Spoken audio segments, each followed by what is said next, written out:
And I'll tell you what a cracking field this is. This is going to be a sensational race. The favourite is Penthouse Playboy, horse number 8, at $2.50. So there has been some money for this, $3.20 into $2.50. The Dominator, we knew the money was going to come. I think earlier on in the week opened up at about $8, but now into $4. Truly High from the DK Weir stable. It's on the drift, $4.20 out to $8. Gold medals, of course, the Briley and Grand Annual double winner, $6.50 out to $8.50. And horse number 6, High Mode, $15 into 10. And I should also have a look at horse number 7 there, Weave, because it's been a bit of money, 26s into 11. This Racing.com mounting yard is proudly brought to you by the inaugural running of the Jericho Cup in Warrnambool today. Getting exciting now, Benny. Horse number 3 is the one we're going to start with, the Dominator. Been a lot of money for this horse. Henry Dwyer trains. Thomas Sadler on board.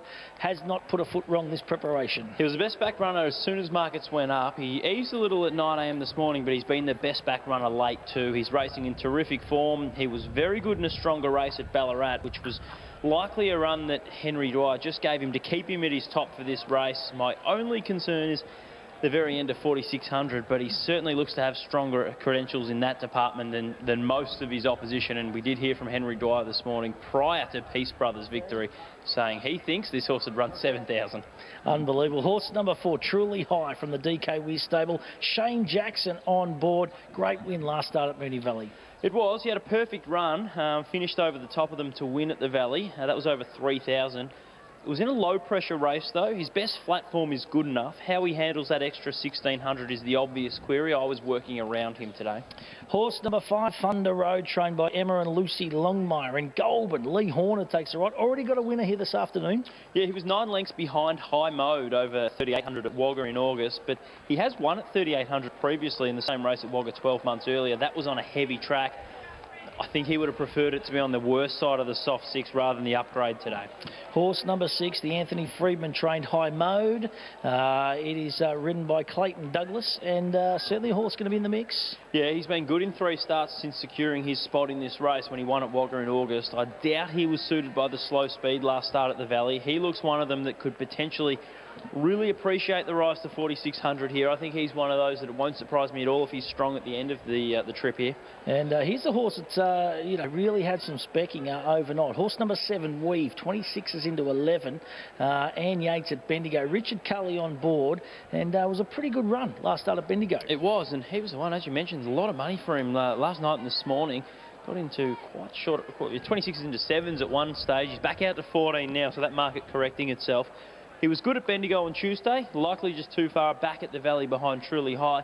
He has won at 3,000 metres previously, but like most of these, how he handles that extra distance is the big query. Horse number 8, our favourite, Penthouse Playboy. Darren Weir trains Johnny Allen, the jockey at the moment, on board, and this was a cracking run behind Truly High last start at the Valley. He's your favourite. He's drifting in the market. I think it was just because he got in too short. He's probably just been too far back in his past couple of starts. He's hit the line really encouragingly, particularly last start at Moonee Valley. A low-pressure 3,000 metre race is very different to a 4,600 race, though, on this unique course. But he looks like a horse that it will not surprise at all if he runs a strong 4,600. He's right among the key winning chances. Amazing story here. Horse number 9, Havana Haymaker, a $3,000 yearling for Pat Kerry at Mornington. Tommy Ryan on board running in a race like this. This is awesome. Yeah, and he's been 12s into $8, and I can understand why. He was really good at Sandown last start, back to 2,400, but he was also very strong late at the Valley in that 3,000 metre race behind Truly High, where he missed the start and was running out of room near the line, went to the line under light riding. There wasn't much between his runs and that of Penthouse Playboy, and there was a huge discrepancy. At one stage it was $2.45 and $12, so you can understand why there's been money for Havana Haymaker. I think he's among the winning chances in the race. Horse number 10, Barge and Charge, trained locally here at Warrnambool by Michael Townsend. Paul Hamlin on board, and been knocking on the door. Yeah, he was 5 lengths behind the Dominator at Echuca, where he did finish alongside Havana Haymaker over 3,200. He actually finished a few lengths closer to the Dominator over 3,600 his previous start at Stawell, so that suggests he might appreciate 4,600. He's, I think, a better chance than a $91 Hope. Horse number 11, Crafty Cruiser, the Iron Horse. Bryce Stanaway trains at Torquay. Emily Farr takes the ride. 142 starts, 13 wins. He has been a champion racehorse. Yeah, his best flat form, well, let's be honest, it's the best in the race, but that was a long time ago. He wasn't far behind Penthouse Playboy 2 starts ago. I just wonder if his best form's beyond him.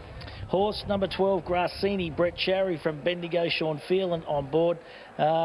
Good story, this horse as well. He is, yeah. You can jump on the racing.com website and look up the stories for both Crafty Cruiser and Grassini. There are a couple of good stories written there by James 𝒆𝒊𝒄𝒉𝒐. He's won over 3,200 previously, this guy, but I think others have stronger recent form. Well, let's go back to horse number 1, Gold Medals, of course. Won the Grand Annual, won the Briley, has been up the Briley paddock before, knows what it's all about, got the 70 kilos. Simon Wild trains Jamie Mott on board. If you could script a winner, this would be the horse. What a remarkable galloper he is. He was a winner over 1,000 metres as a 2-year-old in April 2012. Placed at stakes level as a 3-year-old during Melbourne Cup week. He's won the Terrain Cup, he's won a Grand Annual. As you touched on the key points, he'll stay the trip, and you know that he'll get around the unique course. So for those reasons, I think he's way over the odds at $9. Horse number 2, the other from the Simon Wild stable, Doc Holliday. Daryl Horner Jr. Takes the ride, and I'll tell you what, this horse was pretty impressive too behind Truly High. Well, he beat Gold Medals in Tassie. There was less than half a length behind Truly High at the Valley last start. You can easily make a case that 41's is over the odds. My concern is that others will be stronger than him at the end of 4,600 metres. Let's have a look at your tips for the big feature race, the Hames Paint Jericho Cup over 4,600 metres. Benny? A lot of queries here, Matty. It's not an easy race to try and tip in. I thought the value in the race lay with Gold Medals.